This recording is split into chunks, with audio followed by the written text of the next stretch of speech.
Listeners, I see Michael already smiling. He anticipates what I would say. My good friend. And I put my head on a block, and I offer Mr. Brother Bishop the scalpel to cut it off. The political leader has said several times up to last night that is not a reflection of her personal views or the views of the party. And you understand, George, how elections at the party level work. Dr. Pate, do you have ties? Do you have ties to the National Democratic Congress, Dr. Pate? Or rather, were you commissioned by the NDC to do use the that poll? information because it seems interesting that a lot of your advice is very consistent with what was said. Brilliant. Claudette, good luck with everything. You too, man. May the best candidate win in the town of St. George. But kill on. Yes. You is a tongue man too, so stop at that. Tell everybody you are a tongue man too. We are a people who have always aspired for more. We've always aspired to do better. We've always accepted that not because your mother didn't go to secondary school, you should go. It has always been the other way around. You should aspire. You've been there for a long time. Want to be queen of St. Andrews, but yet the problems around you you're not seeing. You can pray yourself out of the problems in St. Andrews. You must. Some persons were getting pension after 2 terms in office, right? And the persons that work for 26 years plus not getting anything. It's just unfair. God is good, and God looks after me. You know, not just my wife is no longer here, so both herself and the father up there are looking after me very, very well indeed. Not a few people that you pick up by the side of the road to run in an election. These are not people that you mustered up and you pulled together a few months before you think an election is going to call, and you say we want to win an election, so let's come together.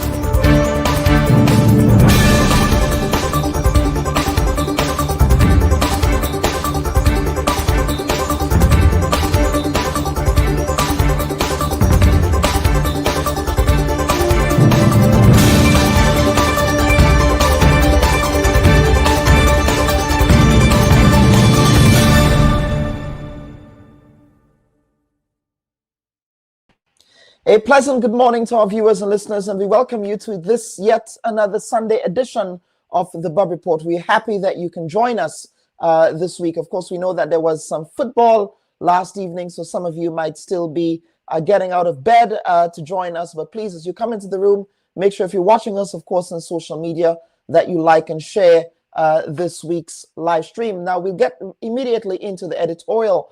Now, today, June 1st, marks the official start of the 2025 Atlantic hurricane season. And once again, the season looks like it will be a busy one. Now, though it's impossible to tell this far in advance exactly when storms will form and where they might hit, the presence of hurricane-friendly environmental conditions this season have experts worried. Of course, we saw what happened in our sister island, our own sister islands of Carriacou and Petite Martinique last year. Of course, it was very early in the season when the world's most powerful hurricane in history hit both Carriacou and Petite Martinique on the 1st of July. Now, seasonal forecasts, including from the National Oceanic and Atmospheric Administration, put the odds in favor of having more storms than average this season, which will last until the 30th of November. Of course, we have seen that some of these hurricanes, in fact, go beyond the official end of the season. Now, NOAA is predicting 13 to 19 named storms, meaning those of tropical storm strength with winds of 39 to 74 miles per hour or higher. Now, of those, 6 to 10 are predicted to become hurricanes with winds of more than 74 miles an hour. And many among those hurricanes, 3 to 5 are expected to reach major hurricane status, meaning they will have winds that fall within Category 3, those of 111 to 129 miles per hour, or a stronger category on the Saffir-Simpson scale. Now, the expectations of an active season arise from a combination of favorable atmospheric and environment conditions, including abundant ocean heat that fuels storms. Now, for one thing, there is no El Nino in 2025. And this, of course, El Nino affects the influence of winds in a way that tends to shred the storms apart. Now, without an El Nino present in the region this year, the expectation is that these storms will have nothing holding them back. Of course, there is also the concern of warmer waters. Of course, we've seen over in the Gulf of Mexico and in the Atlantic Basin, the Caribbean Sea, that the ocean temperatures are higher than average as well. And that tends to be ample fuel for the convection that drives tropical storms. Now, over 60% of the Gulf of Mexico is at a record or near record warmth for this time of year. And waters east of Florida and around the Bahamas are as warm as we have seen them for the start of any hurricane season in the Statellite era. Of course, folks, preparation becomes so critical at this time. And we of course, learned the lessons from Hurricane Beryl last year. Of course, we're going to have later in the program a message from the National Disaster Management Agency in Grenada. That's with Dr. Terence Walters, giving us an indication of what to expect for this hurricane season, with preparedness being our watchword. So it's important that we are ready for these potential emergencies, which of course will become very critical at this time. So of course, it's the hurricane season, folks, so please stay prepared at this time. What we'll do now is to take our first break and come back with our first guest for this week's program. Please stand by. Should your loved ones pass on, they deserve to be treated with dignity. And at S.A. Johnson Funeral Home, we can provide you with that service. We can take you every step of the way during your sorrowful moments. When that need arises, call S.A. Johnson Funeral Home at 347-777-9797. That's 347-777-9797. S.A. Johnson Funeral Home is a Caribbean family-owned funeral home here in Brooklyn, providing funeral services, but in a dignified way. From cremation to burial to the repatriation of your loved ones, you don't have to go through the hassle, as we provide exceptional service that allows you to mourn and heal peacefully. For more information, visit our website, www.sajohnsonfuneral.org. Send us an email at sajfuneral@aol.com or call 347-777-9797. S.A. Johnson Funeral Home, because you deserve to be treated with dignity. And folks, welcome back to this week's edition of the Bub Report. Now, you know, this program tends to focus on very serious issues. We have newsmakers here in the political and business world. But for this first segment this week, it's not necessarily serious, but uplifting, and uplifting in a very positive way for Trinidad and Tobago. And of course, the Caribbean. We do have a lot of pan lovers in Grenada as well. And incidentally, one of Grenada's oldest Steelpan's movements, they're celebrating an anniversary this year. So we want to congratulate the Angel Harps on their week of celebrations that started off with a church service there at the Anglican Church in St. George's. So congratulations to them on that. But for the first segment of our program, we are joined by the talented pianist, artist, musician, vlogger, and Trinidad and Tobago cultural icon, Joshua Regrello. Now, last year in San Fernando, Joshua successfully attempted to play the longest Steelpan performance marathon in history, playing nonstop for 31 hours. Yes, 31 hours. In fact, I was watching with bated breath. I went to bed and I woke up and Joshua was still playing. Of course, his goal was to secure a history-making place in the Guinness Book of World Records for the longest Steelpan performance marathon, which Guinness officially confirmed last week, making Regrello's name synonymous with international excellence in the art of Steelpan. Now, the feat has sparked nationwide pride and earned high praise from government officials, cultural organizations, and citizens alike. Now, Trinbago, the world's leading Steelpan organization, hailed the milestone as a proud moment for the entire industry. Now, in a post shared on its official Facebook page, the organization declared, quote, Trinbago congratulates Joshua Regrello on the official confirmation of his Guinness World Record. This historic milestone is a win for Joshua and a win for Steelpan, as well as a win for Trinidad and Tobago, the mecca of Steelpan, unquote. Now, according to the Guinness World Records website, Regrello now officially holds the title for the longest marathon playing steel drums. The performance, conducted in a public setting in San Fernando, saw him maintain rhythm, creativity, and stamina for over a day, an act requiring both physical and mental discipline. Happy we are now to be joined by Joshua Regrello. Brother Regrello, welcome to the Bub Report, sir. Good morning, my friend. Thank you so much for having me. Absolutely, and congratulations again. Thank you so much. Let me say also congratulations to Angel Harps. I have a very close relationship with Angel Harps. The first time I ever came to Grenada was through Angel Harps, and then the steel band that I play with in Trinidad and Angel Harps has maintained a very good relationship for a couple of years as well.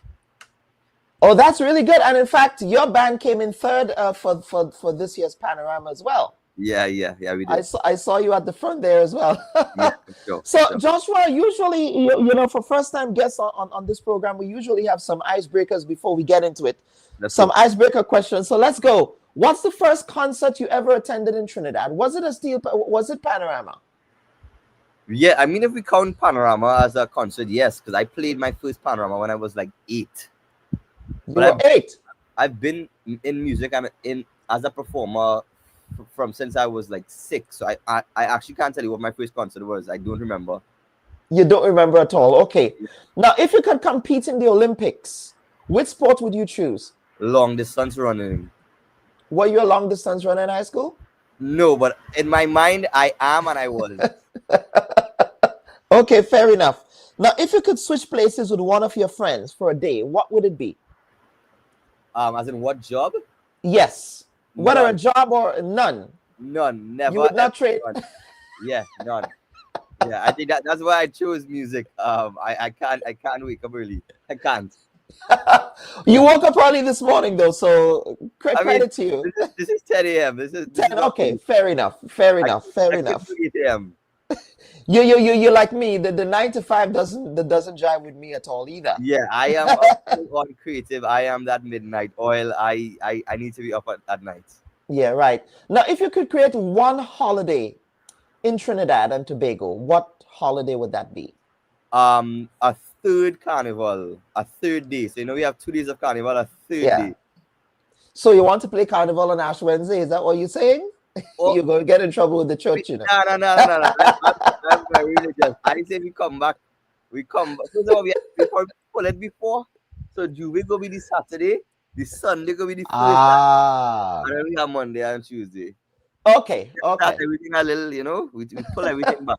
But no, that will be Sunday morning. Sorry. So Juve will be Sunday morning. Juve will be Sunday morning. Yeah, right. We have Sunday morning carnival, Monday carnival, Tuesday carnival. We need more. Now, if you could have any celebrity be your best friend, who would you pick? I have no idea.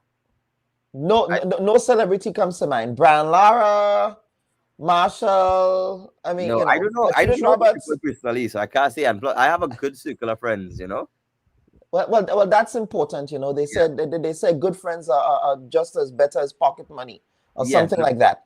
Now, and the final question, Joshua, before we get into our conversation here, if you could go back in time, what one thing would you tell your teenage self? Nothing. Not a thing? No, because I think if something is told to my teenage self, then because I'm guessing the thing that you would tell your teenage self is some form of advice.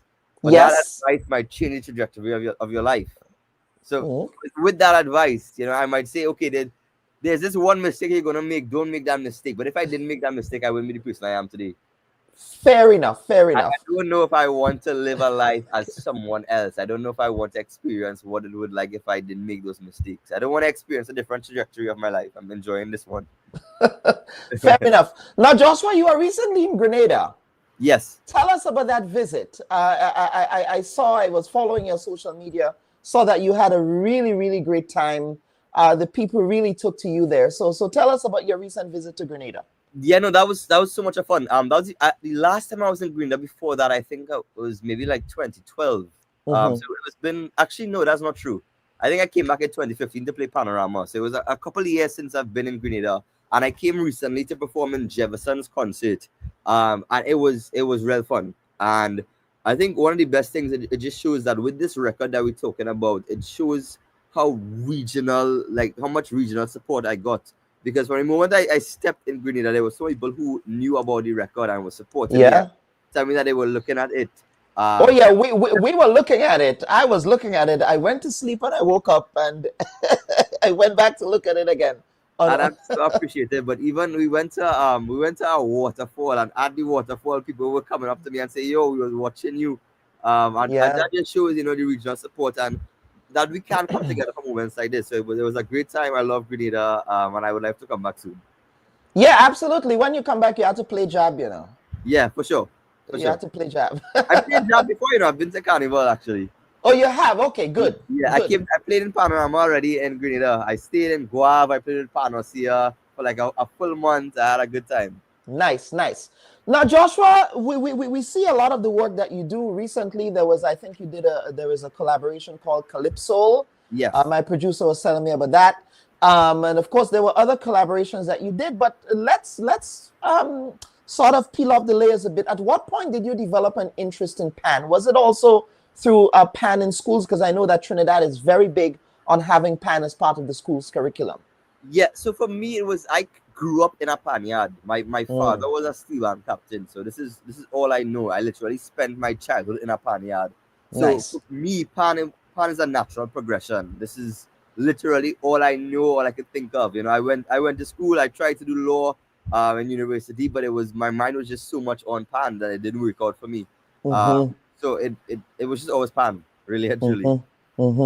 Now, did that create any tension with your parents? Because you know Caribbean parents. You know Caribbean parents. Sure. You want to play pan. You don't want to work in the office. For sure. And as I told you, my dad was a pan man. But he also was opposed to me trying to become a pan man. They had this idea that I would become a lawyer. That is Caribbean parents 101, Yeah, oh yeah, that's Caribbean parents. Doctor, lawyer, engineer. Yeah, something like that. Had to be. I mean, if they had their way, I would have done all three. But I had a different plan, and of course there was tension. But I think my plan was so concrete in my mind that I couldn't do anything else. It did not allow me to do anything else. And at some point, I had to stand up for myself and say, I know that you have this idea for me and my life, but this is it is my life, and this is what I know I have to do. So. Because the reality is there is a creative economy, and that creative economy, that's something that Grenada is really honing in now, and the creative economy is an economy where people work and, people are able to build livelihoods and in the process advance the culture. Now, in speaking of that interest that you had with... Let me just quickly, as we're speaking about the creative economy, let me just quickly shout out my boy Papi Official. We went to China together, and we've remained very close since. Nice, very nice. No, that's okay. In that interest, that what was it about the Steelpan? Because in Grenada we have you and I mentioned Angel Harps just now. There is also New Dimension, which is my band with Cordell and so on. But what is it about the Steelpan you think that really inspires you? For me, it's all that I know. It is a matter of I use this analogy all the time, and I think people think that I'm exaggerating, but Steelpan to me is easier than talking, because I've literally grown up playing it while learning to talk at the same time. But there's also such a great story of Steelpan, and such a story of resilience, and so many people who were trying to make this instrument accepted. And you could trace Steelpan to slavery. It is from the banning of the African drums to tambour bamboo to Steelpan, and it is a great story that I think is embedded in us as a people, and that you know that feeling you feel when you hear Steelpan. You know, you go to another country and it can be a different country, but you hear Steelpan and you feel at home. You feel that at home because it is tied to us as a people from so long ago. And as I said before, the main answer, this is all I know. This is literally what I grew up playing, and you know, I was born a pan man. I'll die a pan man. You were nursed to the pan from birth. Yeah, born and raised. That's right. Now, Joshua, before attempting, of course, that Guinness World Record feat, now you engaged with other projects. Of course, you had the Pan Man concert. Most recently, that Calypso collaboration. I was looking in the comment section. People thought you got married. So, that was interesting. Now, tell us about ways in which you infuse Pan into your other artistic endeavors. Of course, with that recent collaboration, we saw some violin involved and things like that. How does Pan play that role in all of your artistic endeavors? I mean, I want to say Pan is the center. I've never been asked that question, so I like this question a lot. Like, I actually have to think of my answer, like how to frame this answer. Pan is the center. Pan and myself, we're at the center, and everything comes from that. If that makes sense. So I do consider myself a full-on creative. There's so many different things that I like. You know, at some point I want to try art. I want to try this. I want to try this. But all of that stems from Pan. That creativity stems from me living in a pan yard, me living in music. And I think also a lot of these things that I'm able to do now, creatively, I have stemmed from my career as a panist.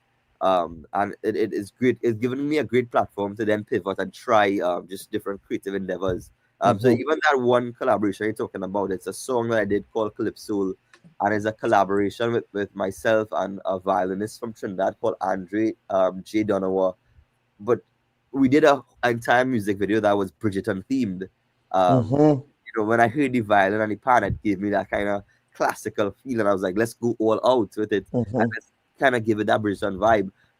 And that just shows you that I am able to do very creative things, but only because of Pan and Pan at my center, and gives me that platform to do it. So it really, it has given me the ability to be creative, but also the platform to be creative. You know, I do a lot of social media content, and a lot of people know me for that, but that was just a pivot of people knowing me for being a performer, because I performed since I was like 5 or 6 years old. So people have already known me, so it was just very easy to become an influencer or be able to do content from that. So Pan is the center, and everything was born from that. Everything flows from that. Yeah.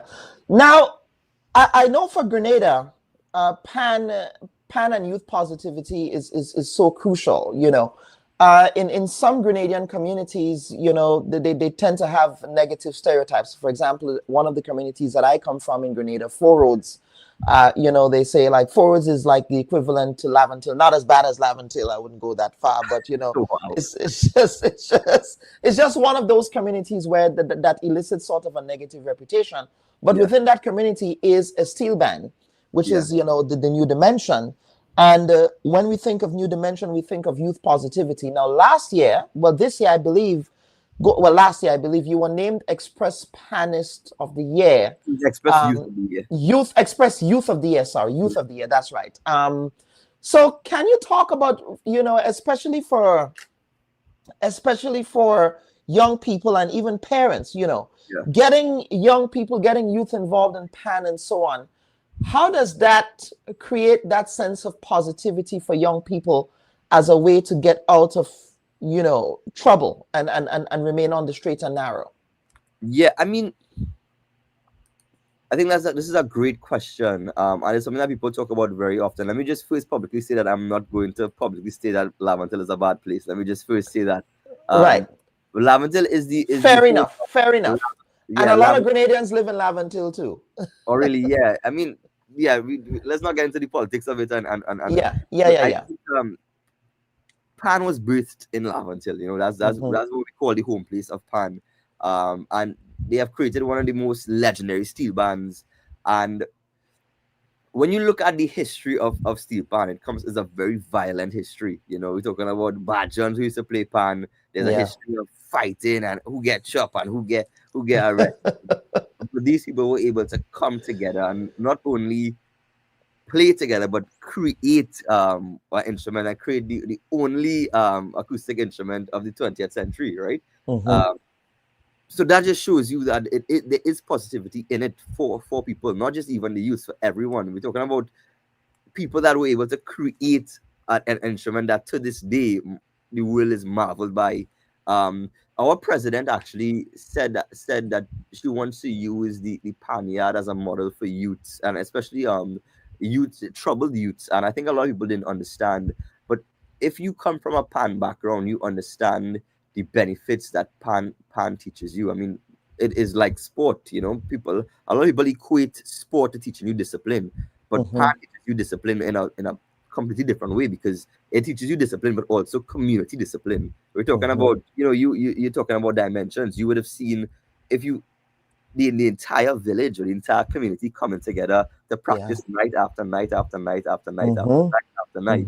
And that creates not only this discipline, but this group discipline, but also this form of community that is so pure, and it really, besides helping troubled youth, it also brings communities together. Is who making sandwiches, who coming to paint, who doing jerseys, and it creates love in communities, and I think it is very important, not just for youth but for everyone.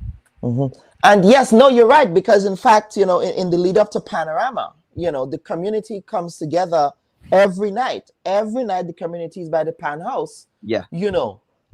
Just watching the band drill and get ready. And in fact, we would all as a community, carry the canopies to the stadium for Panorama. I think one of the best things is what Pan is doing now, especially with this world record, and what I'm trying to do as well, is to show people that you can have a career as a steel panist, as a solo steel panist. And that's one of the best answers for youth. The youth want to. We spoke about the Caribbean parents ideology, in which you have to be a doctor, a lawyer, an engineer. And I was experiencing that. I have parents who wanted me to become a lawyer so strongly. But I said that I know that I could become something with Steelpan. I can make a living out of it. I think these records and endeavors like this are very important, because this is what youths need to see, to say, hey, what I can do this as well, or this is something that I think is a viable career option. Absolutely. Now let's get down to the actual Guinness World Record event that we saw unfolded. And we have a comment here from Onika St. John, who's sending you greetings. She said she was watching on my way to church. Wow. It was amazing. I think one of the beautiful things about this experience was that I was just in it. So I didn't know of how big it got or how much people were supporting me. Kill Me Dead, it was like 5 people watching the entire time. No, it was not. Because when you think about it, it's 31 hours of me playing this steel pan. So I don't know what's happening. And to now realize that there's so many people who looked at it and who stayed up, and somebody's going to church and watching it on their phone. I would have loved to experience it from the outside and see this mass support. I wish I would have been able to experience it. But Joshua, going into this, of course, I think Steelpan, and you've participated in Panorama. So the bottom line is there is a particular mental discipline that's associated with Pan. There is a particular discipline that's associated with Pan. But when you thought about doing this, what went into your mind that says, you know what, I'm gonna rally for 31 hours here? That's a great question. I actually cannot tell you why we chose that amount of time. There's no logic behind it. It's not to say that I knew before that I could do this. I didn't train for it. Like, there was no real preparation. I think when we were looking at, because there was this record itself was on Guinness before, it was that there is longest marathon playing steel pan, but there was no actual title to it. There was no record. The name of it, the title was on Guinness's side, but there was no record. Nobody actually did it. And how marathons work is that you have to do more than 24 hours. Right. And me being the idiot that I am, I said, hey, we're going for 30. So the plan was to do 30 hours, not even knowing if I could do 10, if I could do 15, if I could even do the 24. I said, you know what, if we're going hard, we're going to do 30. lucky my stage manager, Gabrielle Lejean, she set a timer for 31 hours just in case. She said, okay, in case anything goes wrong, we're going to have an extra hour. So when we were approaching it, at somewhere at the 25th hour, I was like, okay, she told me that we have that extra hour. And I said, I don't even know if we can make that 30 hours. Just go to 30. Don't even think about that extra hour. And somewhere by 28th and 29th hour, we realized, okay, we still have a little energy in the tank. We have a little gas in the tank. We will do the extra hour. So that extra hour is just literally spontaneous. If my stage manager hadn't put that extra hour, it would have never been 31. But going into it, it was honestly craziness. You know, when I look back at it, I don't understand how I was able to say I was going to do this and how I convinced people to think I was going to do it, and then how I actually did it. What did your friends or people so you mentioned your stage manager here, but for folks who are in the creative space with you, when you said that you were going to be doing this, did they call you a madman? Like, what was the thing? No, I think now that I'm thinking about this and saying it out loud, I don't know how I feel about it because nobody questioned it, which means that I have given them enough ideas to convince them that I'm already a madman. So now I don't know how I think about it. Everybody was like, yeah, Joshua, we know you crazy, we're gonna do this with you. We go in. Yeah, and even because we did it at a radio station in Trinidad called WAC. WAC FM, yeah, WAC Radio, yeah. And so the owners of WAC, their family and I are very close. We've always been very close. And at some point when we were actually completing the record, at the 28th, 29th hour, I remember his name is Kenny Phillips. He was like, this boy actually gonna do it. I was like, wait a minute, so you didn't believe we was gonna actually do it? He's like, well, I mean, no, we were just here. We thought, we might try something. If we fall short, we fall short. But I think that is the beauty of it. Everybody was just on board, and as you would have seen, there were so many local artists. A lot of people came through. The artists, the politicians. Nobody questioned if we were going to do it or if we were going to complete it. The people because the idea was we were going to have one guest per hour, one performer with me every hour. And people came. People like, what, no matter what, we here with you. So the first hour, second hour, third hour, we had people there. So I couldn't do without them. But it just shows, as I said earlier, we could come together as a people and do some crazy things. Yeah. If we put our minds to it, Really? So you're going through that process. Was there any point where you were like, man, I don't think what in the hell am I doing? Yeah. No. Yes. Yeah, there were moments. So it was, a lot of people think that it was a straight record, non-stop. I didn't do it non-stop. I took 2 breaks. And you actually you're allowed to take a 5-minute break every 45 minutes. Oh. Right? So you can, right. After 45 minutes, you have a 20-minute break. But me being the idiot that I am, I said, hey, what? I's a real glad man. I'm not taking no breaks. I'm going right down. But then at about the 24th to 25th hour, I had to adjust my playlist. I had to make some adjustments to the playlist. And you only allowed, there's a short window of time in between songs that you're allowed to actually change songs. So I was like, okay, no, we need to adjust this here. And then I took another break later, but it was just difficult. It was just difficult. With those breaks, there were moments where I just felt like I don't know if we could continue. I think from the 25th hour to the 31st hour, I was sucking soul prunes. And that soul prunes, Coca-Cola, Lucozade is what took me through. Yeah, no KFC. Well, I didn't want to eat. I didn't. Right. Because at that point I hadn't used the bathroom. So it was just that I was trying not to eat at all. Right. I wasn't even trying to drink. My mom was literally the one feeding me with this cup. We saw that.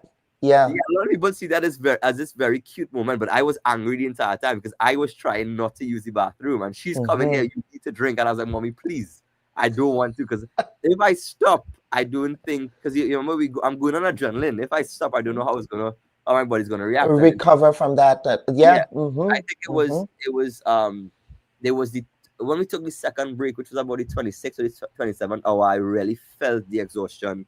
I couldn't make. And I think that was because after the first break, once you take that break and your body stops, you start to feel what you're actually experiencing. So to go back into it, I only managed like 2 or 3 hours, and then I had to take that second break. And in that second break, I think I took a 20-minute power nap. And after that power nap, I remember sitting in a room with my mom and the stage manager, and that was the toughest, to go back and then play for remaining 5 or 6 hours. I think those 5 or 6 hours felt like forever. But the good thing is, once you actually start playing, you know, Bob Marley says it, once the music hits you, feel no pain. It is so true. Yeah. And that right there, you experience no pain in that scenario there, right? It's, yeah. So what's next for Joshua? You know, this of course was such a proud moment for Trinidad and Tobago and for the Caribbean, as I said, you know, and for Grenada as well, you know, as being part of the Caribbean space. And that to me was just a perfect example of regional integration in action. You know, you hear politicians talk about regional integration, but I say the people do more integration than the politicians, really, if you think about it. You know, like, for example, in Grenada, a lot of, you know, pan tuners would come up from Trinidad for our panorama and vice versa. You know what I mean? So that's real integration there. So what's next for you? Yeah, go ahead. Yes. I want to big up, I think, I hopefully I don't butcher the name, but Carancheros. Yes, Comancheros, yes. I was by them recently. When I came, we did a talk with the youths. And we, you know, they spoke about the tuners that come up, and it really just shows that integration and the beauty of the Caribbean integration, the regional integration. And when I went to China last year, and there was a bunch of Caribbean people there. We were grouped in by Latin America and Caribbean. Yes. And every time we did something successful, and that's why I was able to big up Papi official from Grenada, because I met him there. Every time we did something successful, we would say, "You see how CARICOM working?" And I think it's just funny because it reminds me of what you said there of when we see regional integration and us coming together and unity. But what is next for me, I have no idea. I'm figuring it out as I go. I think the best thing to say is that there are big things on the horizon. I don't know what the big things are, but I know for sure that they are big. Yeah. No. And you know, you continue to do that work. You know, you that recent Calypso integration there, that's really amazing. You know, you're doing the concerts. You know, you're really putting us on the map. But let's get to 2 viewer comments here. Wendell de Riggs, Lord Blakely sang about that badge on aspect in his song with the words, never meet again, jump in a steel band. Never me again, jump in a steel band in Port of Spain. That was, I think it's such a... I was talking to somebody recently about it, and I think we as a people really try to hide from the violent parts of our history as opposed to owning it. And Steelpan has such a violent history. It does. I think it's important that we tell that story for people to appreciate it. Because we expect people to appreciate it, and they say, boy, Pan come from real far. But it is, and not even just based on the history in Trinidad. You know, when you look at the history in the region, like, we don't tell the full story. There's too much, you know. No. Just like I think, you know, like, we can't think of Carnival in Trinidad and Tobago without thinking of the Hussein riots, for example, right? And that's what the reenactment is about. I like that comment there just now. Somebody said. Yeah, somebody said, after hearing about Winston's pre-Simon, I believe Carnival and Grenada goes together. Is that one? Yeah, no, because I think we're so connected. And I think if we focus on the connection and not dividing us, the things that divides us. Yes, I agree with that. Yeah, I remember when I came to Grenada last time, as soon as I landed, somebody said, "How does it feel?" And I said, "What do you mean?" He said, "How does it feel to know that we gave you a Steelpan?" Yeah, well, funny enough, there is a comment here that says that as you talk about that, somebody said that Steelpan was invented by a group of Grenadians after World War I. Yeah, and the thing is there's also a saying that it was invented in Antigua. So many, but the reality is that we are one people. you know? Yeah. We are one people. We are the same people that went, even though we came from different tribes, came from different parts, we're still the same people that went to different parts. So the natural development is going to happen everywhere, you know? Yeah. I say the difference is just a boat stop, you know. No, one boat drop us off in Trinidad, one boat drop us off in Grenada, another boat drop us off in Tobago. Yeah, siblings and families were separated. So we all want people, as you said. You know what people I know with family in Grenada are from Trinidad. But yeah, if we really connect and focus on unity as opposed to dividing us, we'll be such a powerful people. Yeah. And as you mentioned history, I think it's important to appreciate the amount of Grenadians who immigrated to Trinidad back in the 50s, back in the 60s, you know. You know, Mighty Sparrow, in fact, he was born in Grenada. He was born in Grand Roy, you know. Shadow, the late Shadow, speaks about his Grenadian roots. Singing Sandra as well speaks about her Grenadian roots, you know. So that's why there was a running joke back then that half of Laventille was Grenada. Yeah, no, we connected. We're so connected. We are so connected in that way. But Joshua, as we go to break, as we go to the next segment, what words of inspiration would you want to leave to a young person who might have an interest in pan like yourself, or not only pan, might be other aspects of music, you know, to get involved and to really enjoy, because you're not only doing the music, but I think you're also really enjoying what you do, you know. I mean, use me as my words to all youth and everyone is use me as an example. I know that you could take the craziest idea and actually do it and make it a reality. So use me as an example, but also dream big. Dream big. I think that's what we need as a Caribbean people, to just dream bigger. Yeah, dream bigger. Joshua Regrello, thanks for appearing on the Bub Report this week. Thank you so much for having me. I think this is my first ever interview in Grenada. In Grenada, yes. Yeah. I did one podcast before with Rooney J, but this is my first interview. So thank you so much. It was an honor. Thank you so much for having me. Yes, absolutely. Viewers and listeners, Joshua Regrello, of course, he is the Guinness World Record history-making panist for successfully attempting and conquering a 31-hour continuous engagement with pan. Of course, the Guinness Book of World Records confirmed his record-making feat officially last week. Unofficially, they confirmed it, yes, but officially last week, they confirmed that. So it was certainly a joy and a pleasure to have him on the Bub Report, him saying that this is his very first interview with Grenadian. Of course, this is Grenadian Diaspora Media, but with Grenadian Media. So we're happy that we were able to have him on our platform. Of course, not every time we discuss serious issues. Last week, we discussed serious issues. This week, sometimes it's always good to take a break from the serious and get into the light and the inspiring. And that was what this conversation was about. So what we will do, folks, we will take a quick break. At the top of the hour, we will be having a conversation with the president of the Grenada Football Association, where we'll be discussing the state of football in Grenada. Of course, that's Mr. Marlon Glean, who is the president of the Grenada Football Association. So stay tuned for that conversation. But before we go to break, we also want to leave you with some important tidbits for the hurricane season from Dr. Terence Walters and the National Disaster Management Agency. Of course, we are just officially, as of today, July 1st, into the hurricane season.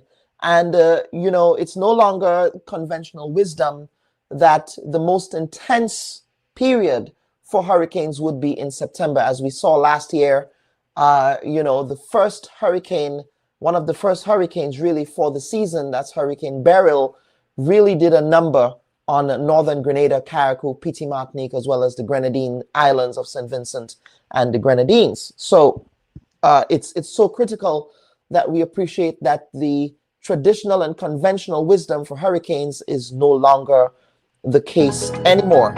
So what we will do, we will queue up that address from the officials there at NADMA as we go to break, and we will come back shortly with our conversation with Mr. Marlon Glean of the Grenada Football Association. So please stand by for that. Should your loved ones pass on, they deserve to be treated with dignity. And at S.A. Johnson Funeral Home, we can provide you with that service. We can take you every step of the way during your sorrowful moments. When that need arises, call S.A. Johnson Funeral Home at 347-777-9797. That's 347-777-9797. S.A. Johnson Funeral Home is a Caribbean family-owned funeral home here in Brooklyn, providing funeral services, but in a dignified way. From cremation to burial to the repatriation of your loved ones, you don't have to go through the hassle, as we provide exceptional service that allows you to mourn and heal peacefully. For more information, visit our website, www.sajohnsonfuneral.org. Send us an email at sajfuneral@aol.com or call 347-777-9797. S.A. Johnson Funeral Home, because you deserve to be treated with dignity.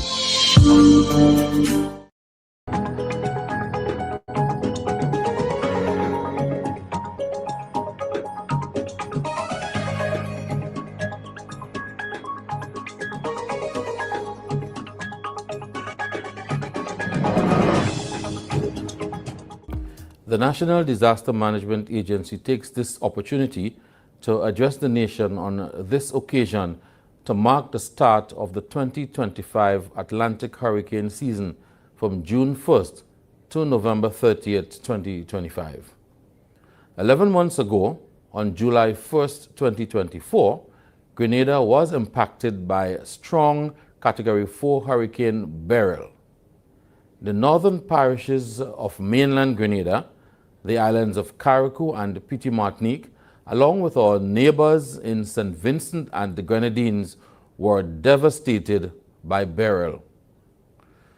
One of the earliest Category 4 hurricanes on record, Beryl unleashed catastrophic winds accompanied by rain, which damaged and destroyed homes, infrastructure, agriculture, marine life, boats, vehicles, and just about anything in its path. The government of Grenada then declared a disaster. The damage and loss were estimated at 595 million EC dollars. The actual damage was estimated at $468 million, while the resultant loss amounted to approximately $127 million. The hurricane led to immense suffering in the immediate aftermath. With homes destroyed, interruptions in water supply, electricity, communications, air and sea transportation, businesses, health services, schools, churches, and normal everyday life, the mammoth task of relief, recovery, and rebuilding became a stark reality. The government of Grenada sprang into action immediately and began the process of providing relief supplies in the affected areas. The relief and recovery of the islands were given high priority, and within hours, the help that was needed began to arrive. Regional and international organizations all played their part. The Caribbean Disaster Emergency Management Agency played a significant role in mobilizing resources to conduct the assessments and provide additional operational support to Grenada, Carriacou, and Petite Martinique.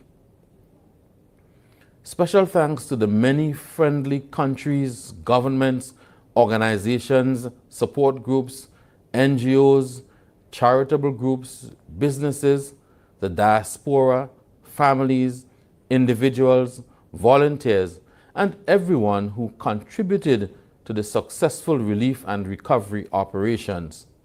It would have been far more difficult without your helping hands. Thank you. The 2025 hurricane season is here and will cause anxiety, especially for the residents of Carriacou and Petite Martinique. The forecasters have indicated that the 2025 hurricane season will be above average and very active. The predictions are for 17 named storms, of which 9 will become hurricanes and 4 will become major hurricanes. The National Disaster Management Agency continues its focus on preparedness to enhance its ability to respond to hazards and disasters. The agency has boosted its capacity in the areas of transportation, emergency supplies, power generation, and emergency communication. The agency believes that preparedness at the district level is critical. The 17 districts have been strengthened through the provision of generators, chainsaws, and other basic equipment that can be used for response. In addition, 42 persons were trained in CERT, which is Community Emergency Response Teams, and that was in 2024. These individuals will serve as valuable human resources in our communities.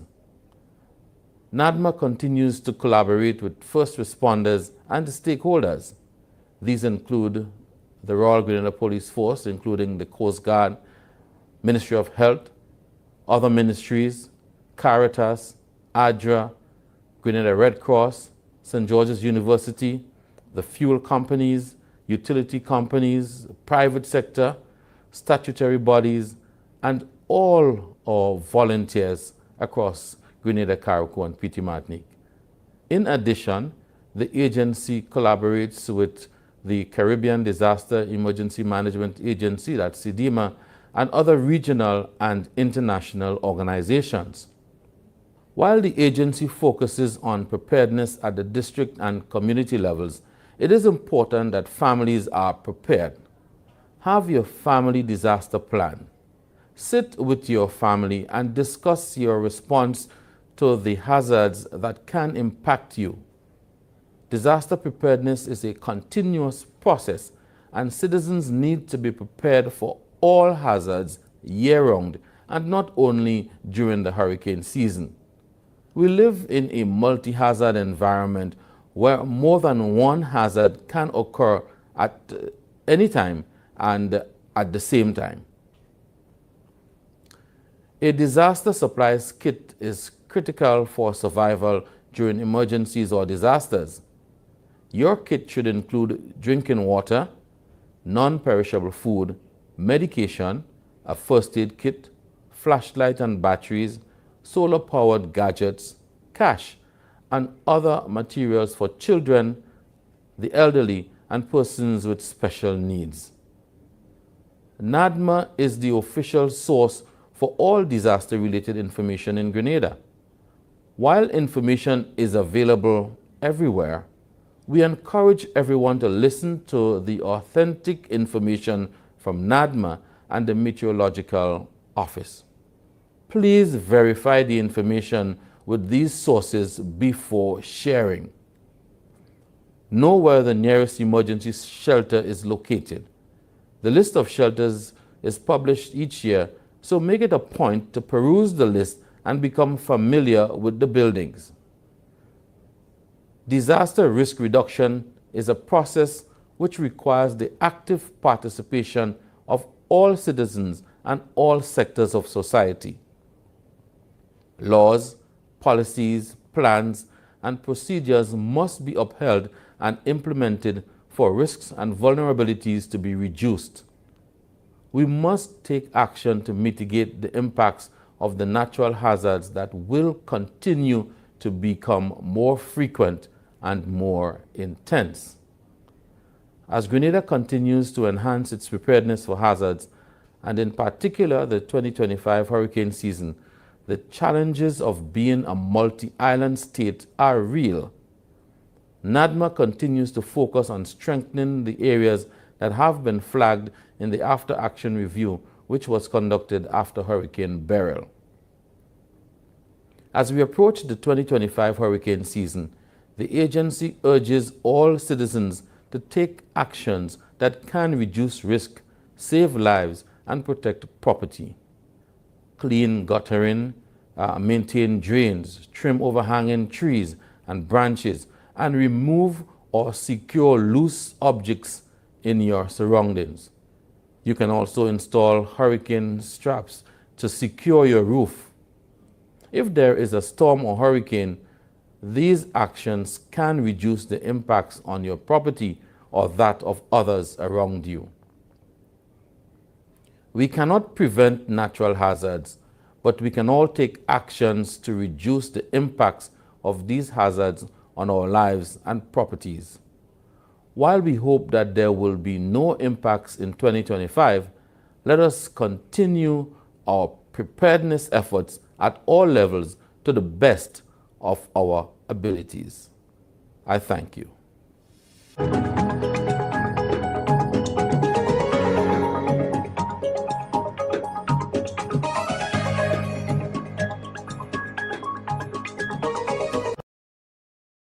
Should your loved ones pass on, they deserve to be treated with dignity.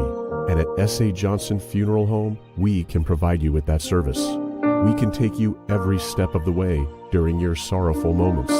When that need arises, call S.A. Johnson Funeral Home at 347-777-9797. That's 347-777-9797. S.A. Johnson Funeral Home is a Caribbean family-owned funeral home here in Brooklyn, providing funeral services, but in a dignified way.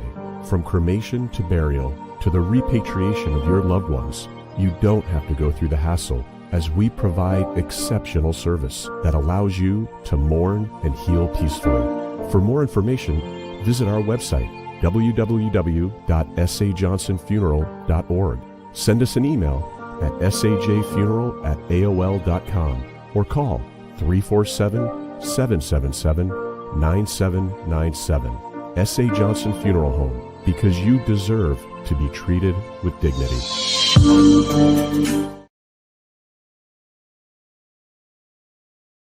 And folks, welcome back to this week's edition of the Bub Report. We're happy that you can stay with us. Of course, if you're just coming into the room, we encourage you to like and share this week's live stream. Of course, for the second segment of the program, let me get this situated here. For the second segment of the program, we are happy to be joined by the president of the Grenada Football Association. Now, as Grenada prepares to face off with other CONCACAF countries for the next FIFA World Cup, we sit with Mr. Marlon Glean, who's the president of GFA, to discuss the issues affecting and impacting local football. Now, our conversation with Mr. Glean will cover a wide range of topics, including club support and grassroots development, to community impact and youth engagement, as well as financial sustainability of the organization and sponsorship challenges that the organization confronts, referee development, as well as the upcoming football season. Folks, we're now happy to be joined by Mr. Marlon Glean. I believe it's the first time we have a president of the GFA on the Bub Report, so we're happy that Mr. Glean can join us. Welcome, sir. Thank you, Dr. Bob. Good morning, and good morning to all your listeners, viewers. Yes, welcome to the program, sir. Now, before we get into it, we always, especially for first-time guests, we have a tradition where we engage with some icebreaker questions. So we will start with that, and before we get into the serious part of the conversation. Now, if you have any superpower, what would you choose? Boy, any superpower. That's a tough one. But I guess something to do with the mind and ability to read certain things, especially from a distance, especially foreseeing things before it happens, maybe. So yeah, some sort of powerful mind, maybe. That might be that's actually a good one. What was your favorite subject in school? Ooh, anything to do with sports. You know, from school, I was a very good student in school, in high school, and every time teachers would ask you what you wanted to be, and as much as I was a good student and probably top of the class most of the time, I always wanted to be a footballer. So, and back then it was kind of weird. You know, everybody wanted you to be a lawyer, a doctor, engineer. And I just had that same conversation with a previous guest. Yes. Yeah, and for me, I wanted to be a footballer, and it so happened that at some point I had to change careers and went to law. but it was not my first love. You just right. fell back. Yeah. Yep. Who had the most influence on you growing up? Was it one of your coaches in high school? My mother, first of all, my family second, and then my community. I had a very supportive community, and Guelph had a very rich history of football back in the day, and so my heroes were the guys who played football back then in Guelph, and so I would say my mom, my family, and then my community. Now, outside of football, was there any other sport you tried and failed at? In my case, it was cricket. Never liked cricket. I don't think I tried and failed. I did multiple sports growing up.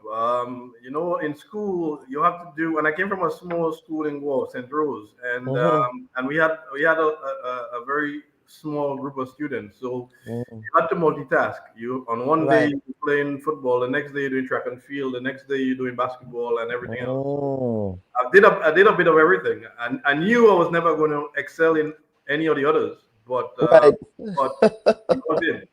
football team was, the basketball team was, the track team was. We did everything.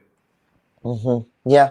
Now, Mr. Glean, let us get into the conversation. But before we do, there is an elephant in the room that I want us to address. And that has to do with, of course, we know that many Grenadian students at this time, they are receiving what is called the F1 visa packages from schools, their admissions letters and things like that, that will allow them to then go to the U.S. Embassy to obtain their student visas and whatnot. Of course, recently, last week, the Trump administration announced that they're putting a pause on that to enable social media vetting. Of course, here in the U.S., as somebody in higher education as well, we held an emergency meeting because we also have international students who are being impacted by this because we've sent out the packages too. Can you talk about how that is having an impact or might have an impact on Grenadian students, Grenadian athletes, Grenadian student athletes who are now in the process of, trying to take that next step? Right. So, presently we have about 24 kids on scholarship in the US that the GFA is supporting financially. And this year we add in a number of others to them. So there's been a bit of concern. Most of the coaches were calling all of last week, trying to figure what would that policy, how would that policy impact the new students going in. Last night we played against Anguilla, and two of the boys, Zaid Douglas and EJ George, both will be receiving scholarships to attend colleges next year. The coach has been calling and quite concerned. We reached out to the U.S. Charge here. What she said is that there'll be a delay, but she didn't think that it would affect the students as of right now. She's also gathering information as we speak, and she's supposed to get back to me early next week. But as of right now, we don't see it as it affecting the kids going to school in August. But she believed there might be some delays. So we're in the process of trying to get all the application, all the things in as we speak, and hopefully the kids can attend college in August. Very well. Now, you just mentioned the students, the kids that you have, that the GFA is supporting in the U.S. Are you looking to expand those scholarship pathway opportunities for local players? Yeah, we're always trying to, not every Grenadian kid, and probably in the history of Grenada football, we haven't had any homegrown player, a kid who was born here and grew up here and eventually went on to play professional football at a high level abroad. So the pathway for most kids, including myself, is to try to attain a scholarship to the US and play football over there, and at the same time get an education. So we're always trying to help, our young players, the U15s, U17s, U20 players, create a pathway into the US and into school, because we know at some point they'll need something to fall back on. For a lot of them, football may not be a sustainable career. So how do we get them into college systems and see how well they do? couple of years ago, I got a scholarship for a kid who would have passed only 2 CXC subjects. And before I offered him the opportunity, a lot of people in the community, people in football would say to me, the kid is not the smartest kid. Why are we trying to send this guy and he's going to embarrass Grenada and whatever it is. And now this kid has a master's degree and I'm working for the state of New York. So no kid should be left behind, regardless of where they are in terms of school today. I had a friend who went to college with me that he's from Trinidad, and he said to me, he was a very good football player. And he said to me, in high school in Trinidad, there was 30 kids in the class. And 3 of them who were the top footballers in the school at the time, they came 28, 29, and 30th every semester. And they sat at the back of the class. And, every time they get the exam papers back, the entire class would laugh at them. And, today he has a degree in statistics. He said he always knew he was good in math, but he just never applied himself. He just did the football and that was the end of it. And he got the opportunity to go to college in the US and now has a statistics degree. So, we're always trying to create pathways. We're always trying to create opportunities. We already confirmed 2 boys already. And we know there's some interest in at least 2 girls.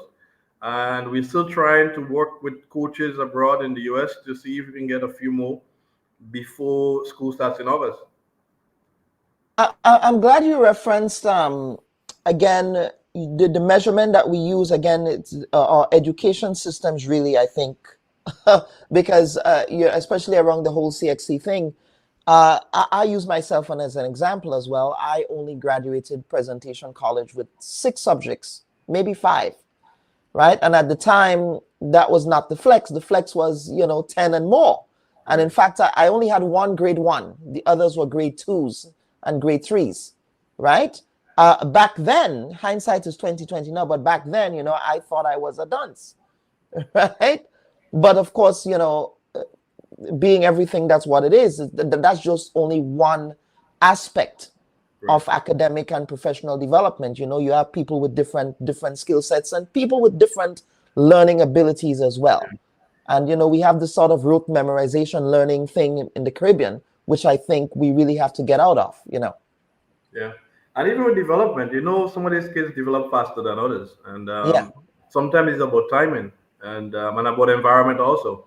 Because if you're in an environment where you get up every morning and everybody is just going through the motion, then you probably you're going to fall into it. But then you get into a system where it's driving prosperity and driving excellence. Then you fit in there and you try to be the best you can be, and God knows where He can take you. And I've seen it for myself on many occasions with students who are considered dunce, students who are considered backward, as we say in Grenada, and in 10, 15 years you see them as top of the class at medical schools and at engineering schools, etc. So I've seen it firsthand. Yep, absolutely. Now let us get into the 2025-2026 football season. What can fans expect? Of course, there was a match last night with Anguilla. Of course, we do have CONCACAF qualifiers for World Cup happening as well. But locally, at the club level, what can football fans expect for this upcoming season? Of course, last year was very exciting, as well. So what can we expect? Yeah, so the season kicked off last week, and already it's been very competitive. One of our perennial champions, Queen's Park Rangers, lost to SAB, who's literally a new team in the Premier League. So last year, what we've seen is that upsurge in interest and in support for local football. We see fans coming out into the community grounds, etc., flooding the community grounds, and want to be part of the local football. One, we've provided a lot of more incentives. So the winning team gets $100,000 at the end of the season, which Paradise was able to do that 2 years in a row, last year and the year before. So the football is more competitive right now. There's more incentives. So clubs now are looking to try to do what Paradise has done over the last 2 years. Yeah, Paradise FC is, I think, such a bright spot. They're very well run organization, very well organized, and what they've been able to do is to pull all the best players from St. Andrews area into one team. And while some of the other teams like in St. George's, etc., they're literally scrapping for everybody around them. So I think they've been able to do a good job in terms of the organization, in terms of the structure. And we've been trying to push clubs into that area in terms of structuring or restructuring the organization and start treating it as a business rather than a team. And we've had some club development programs over the last 2 years where we bring in experts to discuss certain areas of the football, financial governance, leadership, club structure. We've been bringing in experts. As a matter of fact, the next club development program is June 28th, where we have some experts coming in to discuss commercialization and sponsorship. And that's an area you touched on earlier. Yeah. What we've seen in Grenada is that, and not just in football, corporate Grenada hasn't been forthcoming when it comes to support for sports. And I've said it over and over. We wait until Kirani James come back to Grenada with a gold medal, or Anderson Peters come back with a medal, and then we can do the biggest motorcade, and then everybody can talk and everybody can go around the country and party and have a good time. But where are we when the kid is 9 and 10 and 11 and really need that investment? Instead of spending $200 and $300 and $1 million on a motorcade, why don't we spend it in the development of football, in grassroots football and track and field and basketball and cricket? Cricket is struggling right now. And I know one of the biggest problems with cricket in Grenada today is that there is no investment of funds. Fortunately for the GFA, we get support from FIFA. So we've been able to do chart our own pathway when it comes to our development programs. But we need more corporate Grenada. We need more government involvement at the start of the process and not at the end.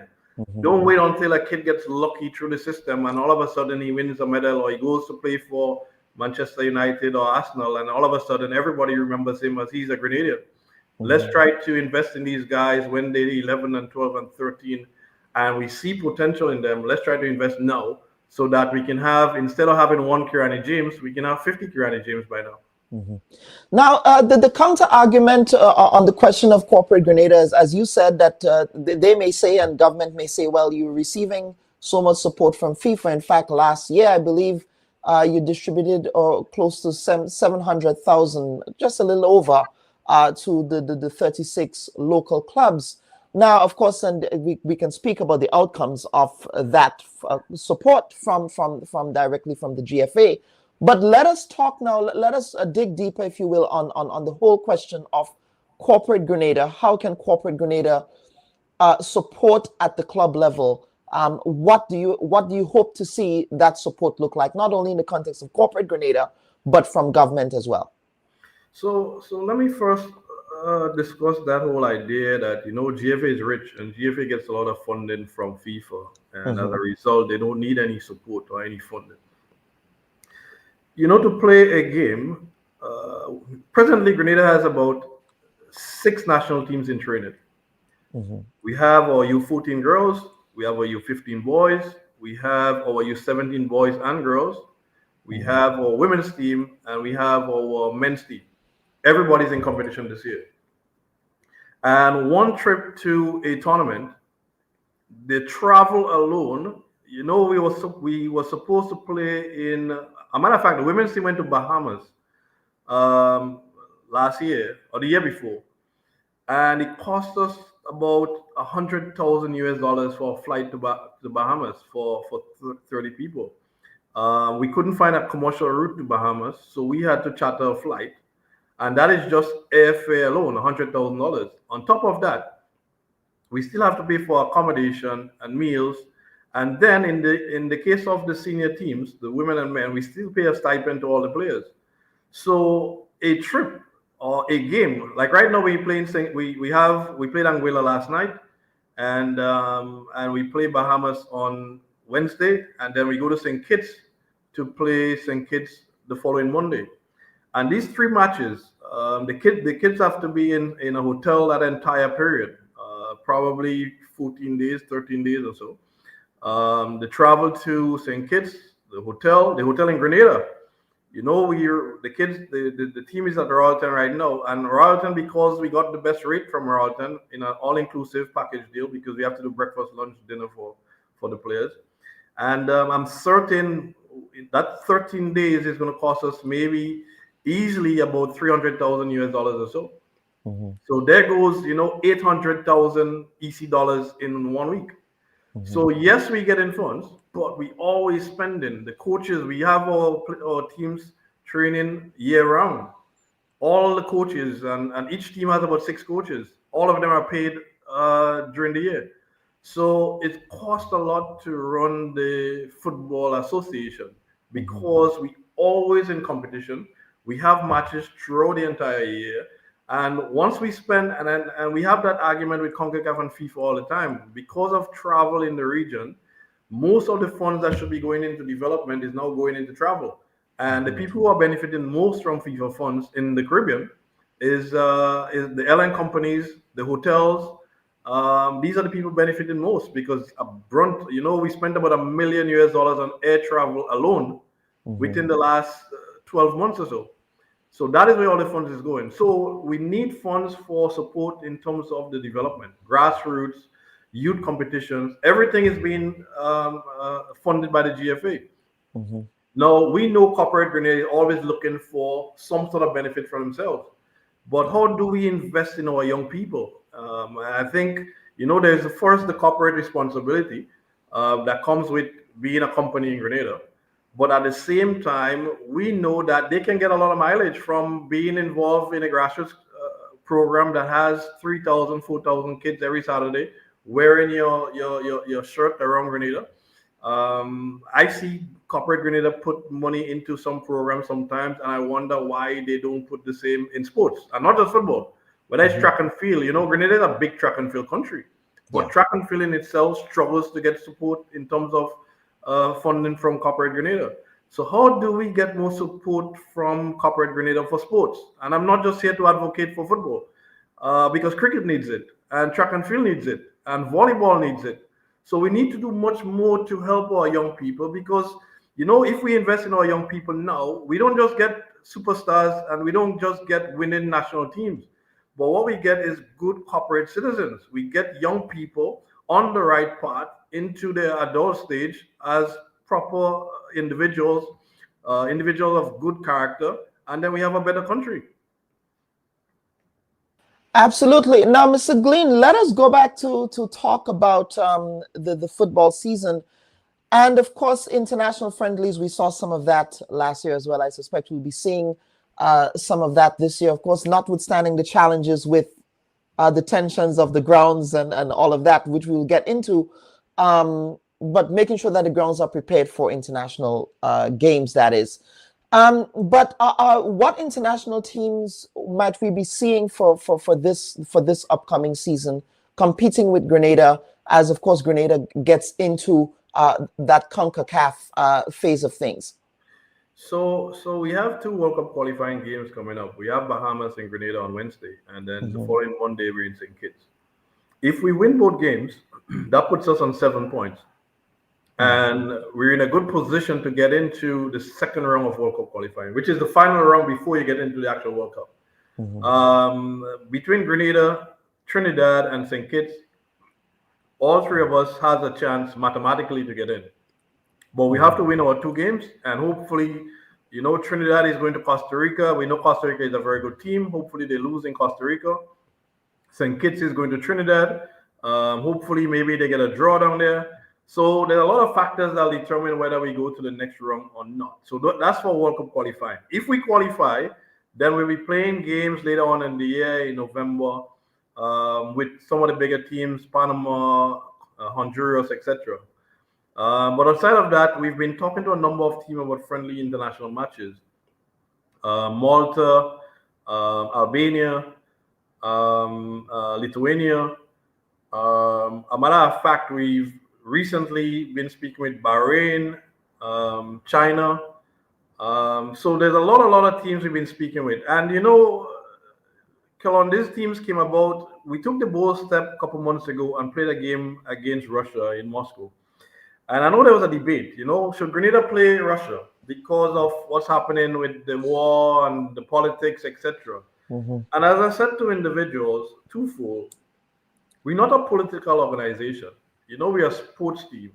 And sports isn't political either. I mean, you have the World Cup in the Middle East, right?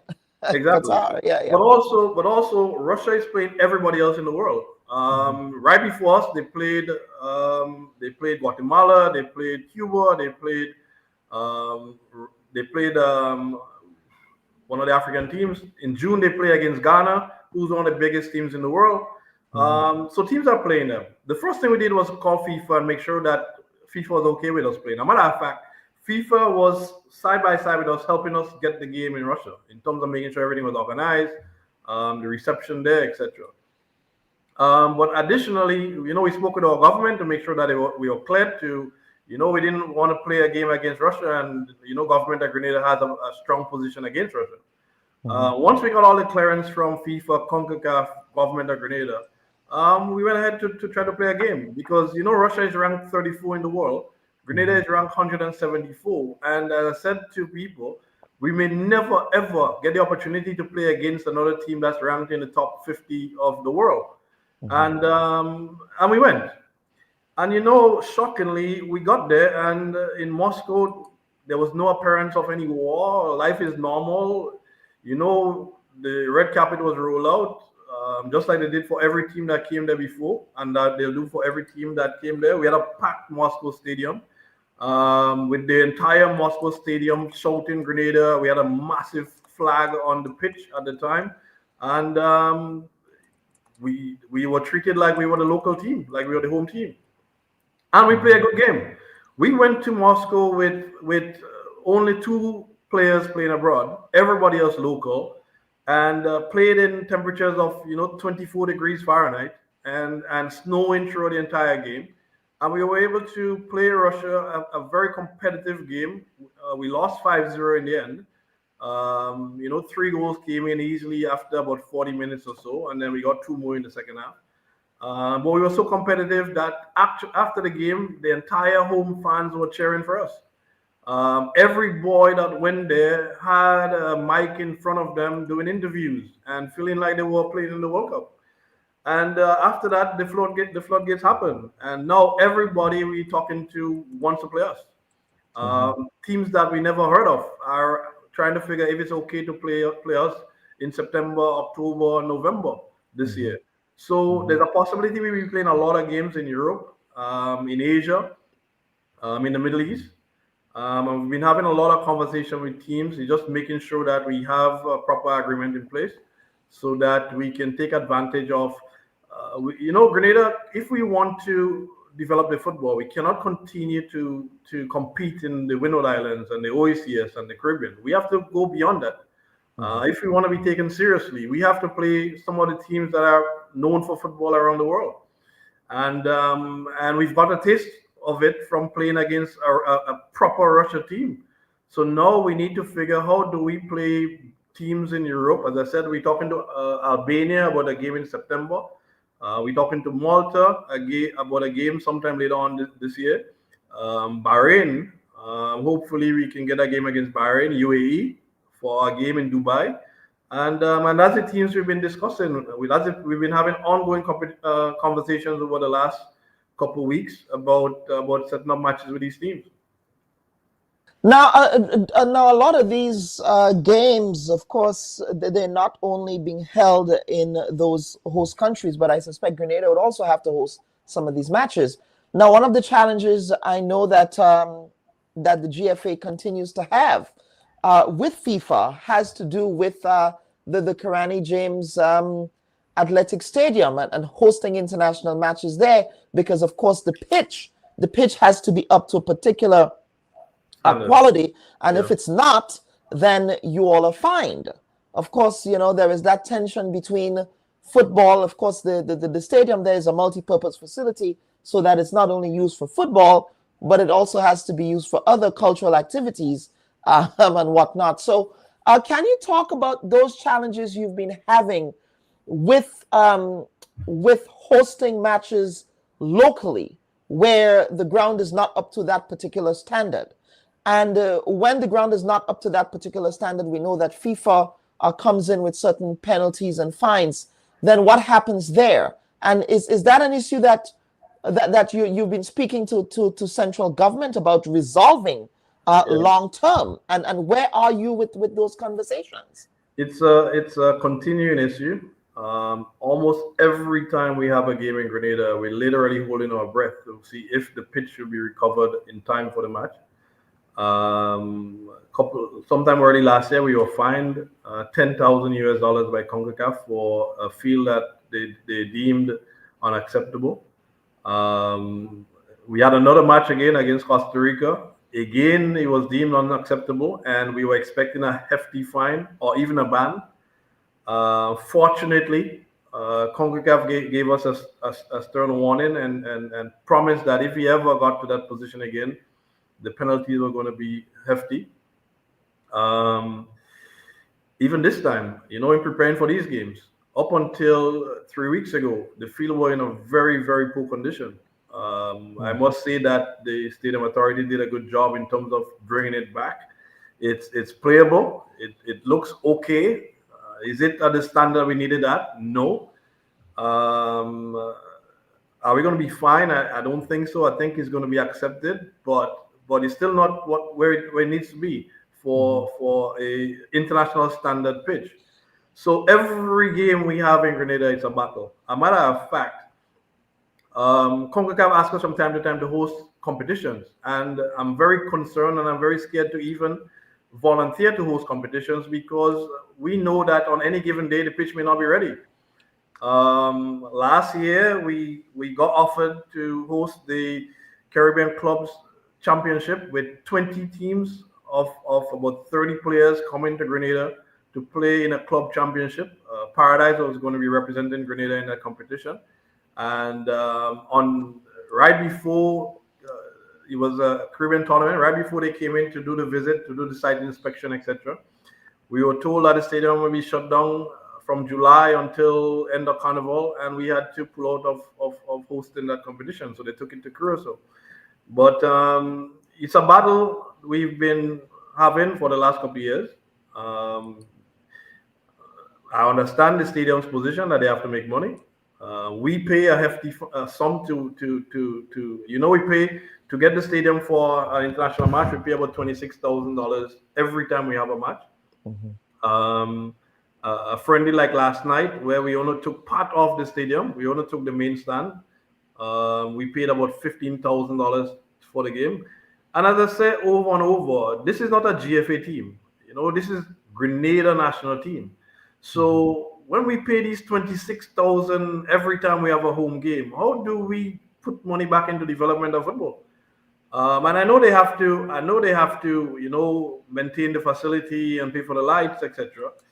But at the same time, we are a national association, and I know track and field has the same problem also, where to host a track meet at the stadium, you're paying upwards of $26,000 per event. So it kind of deters you from doing events in Grenada and doing events at the stadium. So what we've done is we've done an application to FIFA to build a technical center, and we're hopeful that we're going to break ground this summer. And part of the stadium, we want to do 3 pitches, and one of them is going to develop into a mini stadium, so we can play our own home matches and control our own destiny. Now we can accept tournaments and bring in teams from abroad. I know we have a facility that is up to world standard, that whatever day or whatever time or whatever part of the year a team comes in, we're going to have a high quality, high standard pitch to play on, and not rely on the stadium and government for a facility to play. So let us drill down on this a bit. So FIFA fines you, but you still have responsibility. Let's say you have a scheduled set of hosting responsibilities as a host country. That responsibility doesn't go away even though FIFA fines you. So what happens in that situation where you can't play the game in home country? Then what happens there? We have to play a home game abroad. and pay the cost of hosting the game. So, for example, leading into these two games, at some point we were in discussion, a lot of discussion with CONCACAF as to whether we'll have to pull the game from Grenada. And we knew we were going to go to St. Kitts for the game in St. Kitts next week, Monday. So the plan was to probably have Bahamas come to St. Kitts, play them there because we'll be there already, and then play the St. Kitts game, the away game in St. Kitts at the same time. So that was the thinking. We had a lot of discussion with CONCACAF regarding, can we host? Will the pitch be ready? We had meetings with the stadium authority. They were assuring us, yes, it's going to be good. But we're looking at the progress of the pitch over, a couple of days and weeks, and trying to debate as to whether we should pull it or if we should leave it here. As I said, I think they did a magnificent job in terms of recovering it, because if you saw that pitch, Intercall, the pitch was perfect. If you go back to videos of Intercall, the pitch was perfect. And then there was events back to back, 2 weekends back to back, and the pitch was literally a dump. You wouldn't even play, put some animals there to play on. And they've done a good job in recovering it. If you looked at it last night, it was decent, not the greatest, but decent. I still believe there's a long way to go in terms of getting a full recovery, but at least it's playable right now. Now, let us talk about that that center that you're hoping to break ground on. Where would you find space to do that? I mean, a lot of the fields in Grenada tend to be state owned. So, talk us through that process. How is that going to work? So if you know the Simon Cultural Center, yes, directly behind it, Grenada FA, Grenada Football Association, owns 10 acres of land directly behind the center. So the plan is to put a facility there. We've had opinions from a number of engineers about the area. One of the concerns was that of flooding, because it's under, it's below the whole Seamoon's setup. So the water keeps coming from that area and flooding the place when it rains really hard. So the first phase of the project, which we hope to start this year, this summer, is to lift the property probably about 3 or 4 feet. And so they're going to be dumping, compacting, and doing drainage work. That would be the first phase of the project. And then we go on into, so literally we're going to be doing the preparation of the ground for construction this year. And then we go straight into construction of, 3 pitches, mini stadium, accommodation, offices, etc. We've been working with FIFA in terms of a drawing, layout of the facility, what it's going to look like. We've been doing a lot of work with FIFA over the last year, and I think everybody's happy and satisfied now.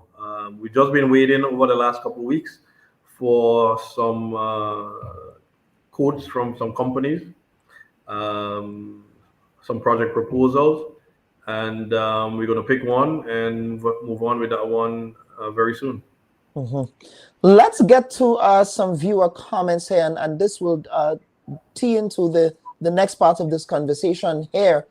And Anthony DeRiggs is asking, what will it take to bring back that passion Grenadians had for football?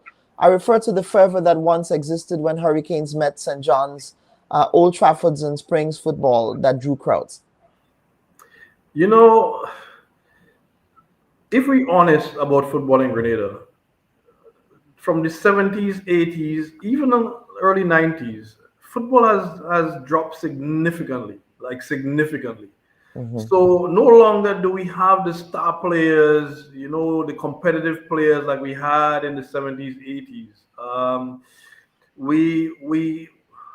I don't think we did a good job in terms of development over the last 30 years or so. And as a result, we haven't seen those players coming through. So what we went ahead and do is to depend heavily on the diaspora, because our players locally was seen to be not good enough. And I think that's a fair assessment. So we flooded the Grenadian national team with players from the diaspora. And as a result, we did not have any players coming through at under 15, under 17. Back then, and I've seen it for myself, I've watched the English Premier League, I've watched competitions all over the world, and I've seen players back then, CJ Williams, and some of the guys in the 80s. I heard about Paul Roberts and Diane Marquez. And these guys could have played on any proper team in the world, whether it's Manchester United or any other big teams in the world. And over the last 20 years, we haven't seen that type of players coming through. So as a result, people are not leaving their homes anymore to come out and watch football. But what we've seen since last year is a resurgence in the interest of football. I went to Guelph to watch St. David's FC and St. John's Sports, and there was a decent crowd. Fans are actually coming out to watch football now. I think there's more interest. I think people are seeing things are happening. More kids are playing football today, and as a result, I think it's coming back. It's not going to happen overnight, but last year the First Division and the Premier League went down to the wire, and leading into the last couple of games, anybody could have won. And as a result, there was a lot of interest and fans and stuff coming out last year, and I think it's going to spill over into this year. It's already started, and I think it's coming back. I think I'm very hopeful from what I've seen over the last 6 months or so. I'm very hopeful that we're going to see those fans coming out again. But before that, we need to start developing our players from grassroots to youth. So that, as a kid at 8 or 9, you're looking for him for when he becomes 15 and 17 and 25, because you saw him on the 9 or on the 10. Once we start getting that sort of momentum again in terms of players coming through, then I believe the fans are going to come. Now, let us talk about the clubs, because again, I think if we're thinking about the development of football at the grassroots level, we cannot think of it in isolation in the context of the role of the clubs. And what has the GFA been doing to encourage the clubs to really develop stronger club structures? Just moving from getting a team together for the tournaments, but looking at them as, Kadela is also making this point here about, is there anything stopping the GFA from really seeing the clubs or treating the clubs as ones that should be run as businesses? Yeah. So we recently committed $20,000 to every team in Grenada. And in the presentation, I was speaking to all the 36 teams we have, and I call them teams because only a handful has a proper club structure. And I've challenged them to do more, to organize themselves, have proper structures, do fundraising, and become pillars in their communities. Because, if most of our teams in Grenada are from particular areas around the country, and if we have a strong club in each of those areas, we're going to have a strong country. Because, and I said to them, do not just focus on the football, but, branch off into track and field and netball and basketball and cricket, so that we have strong communities again. And what we've done also is, in the last 2 years, we sent 2 individuals to a lot of training with FIFA on club development. And we're going to have a designated club development officer at the GFA to sit with clubs to make sure that they have proper structures in place. And as I said, periodically we have all these club development programs. The next one is going to be on commercialization and sponsorship. We have an expert coming from Germany who's been working with UEFA in terms of sponsorship, etc., for the Champions League. The final was yesterday. One of the individuals involved in getting sponsorship for UEFA for the Champions League, he's coming to Grenada on the 28th of June. The marketing head of marketing and sponsorship at the Jamaica Football Federation, she's coming in also, and they'll be doing presentations to our clubs on how do you actually go after sponsorship within corporate Grenada. But the clubs need to do a better job of redefining themselves. We need to have proper structures in place so that they can get those kids from 4 and 5 and 6 and get them into, we cannot be left alone to GFA to develop the entire country of players. So if the club is doing their part, obviously it's going to help with the fast tracking of the development.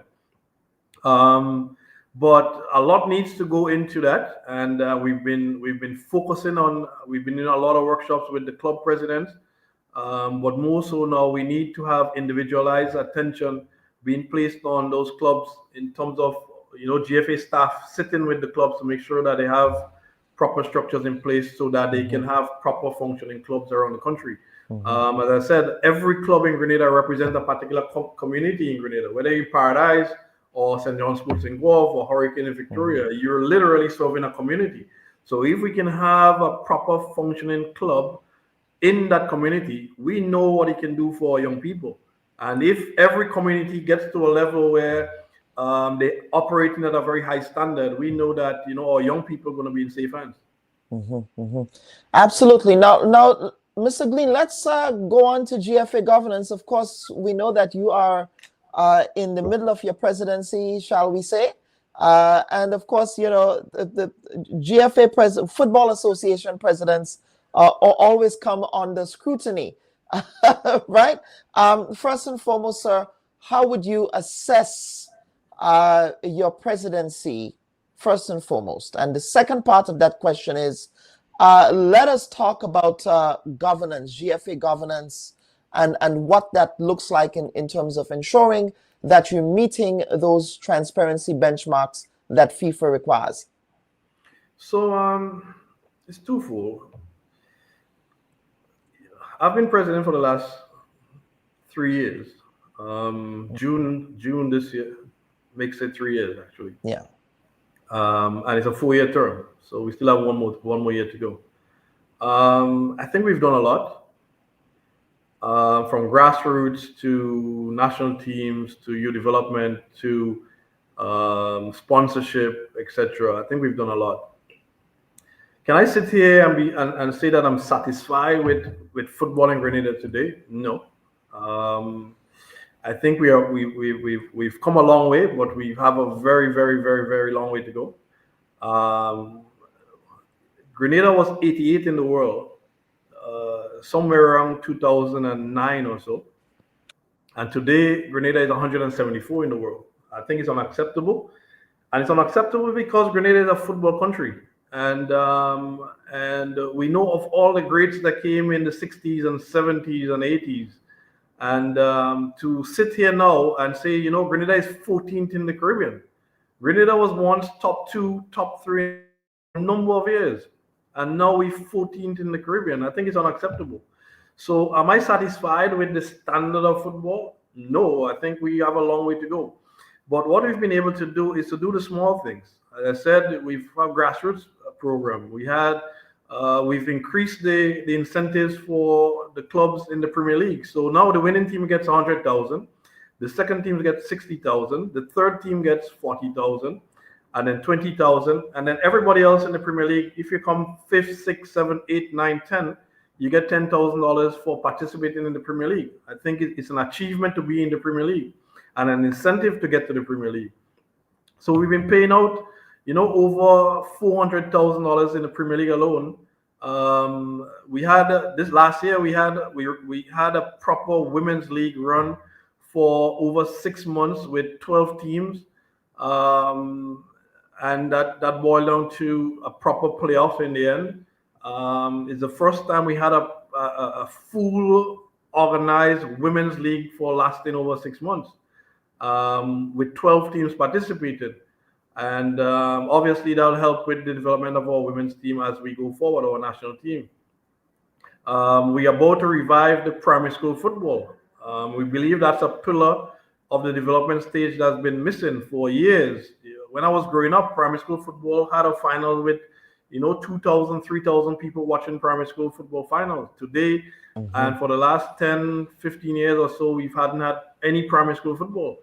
And if we have to develop, in schools is where you capture every kid in Grenada. Yeah. Not at the clubs, because a kid could be from Guelph. A kid could be from Florida, but the only team in Grenada the only team in that area is in Guelph, and his mom is not going to let him leave Florida to come to Guelph every evening as a 9-year-old to play. So we can get him at the primary school. So we need to get primary school back up and running. So we've been talking to government and talking to the GUT and about making sure we have the primary school football up and running in September. So we've been doing a lot of different small pieces, making sure we get it right, because for development to happen, we must start all over from grassroots. We cannot start with our senior national team and expect us to have development. So we want to, the grassroots program ended in December, and we're about to restart it. And the plan is to get 4,000 to 5,000 kids playing football every Saturday, every part of Grenada. This summer, again, we're going to have the summer of soccer to give kids an opportunity to play football during the 2 months of the summer. And in terms of structure of the organization, we've been trying to change the image. For years, GFA was not the most attractive package. So we know a lot of sponsors, when you speak with them, they say, well, we had pledged not to ever put money into the GFA or into Grenada football. Now we see that changing. We've been getting more and more support and more sponsorship as we continue. And I believe once we have these pieces in place, then we can start seeing development and start seeing a proper change in terms of the outlook on football and on the GFA. So we have another year. I think we've done quite a bit, but I still believe there's a lot to do. Mm-hmm. And speaking of a lot to do, I understand that you will be speaking at, I believe it's the World Football Summit. I'm going to go ahead and share that screen here, that World Football Summit, which will be happening in Hong Kong. So can you talk to us about that event? So I was approached by two. So first of all, the World Football Summit is one of the biggest gathering of football stakeholders in the world. FIFA president would have spoken there. All the major clubs in the world, the Real Madrid president, the Barcelona president. It's one of the biggest conference on football in the world, and I was asked to be a speaker there on development of football in the Caribbean. Obviously, they want to know the Grenada story.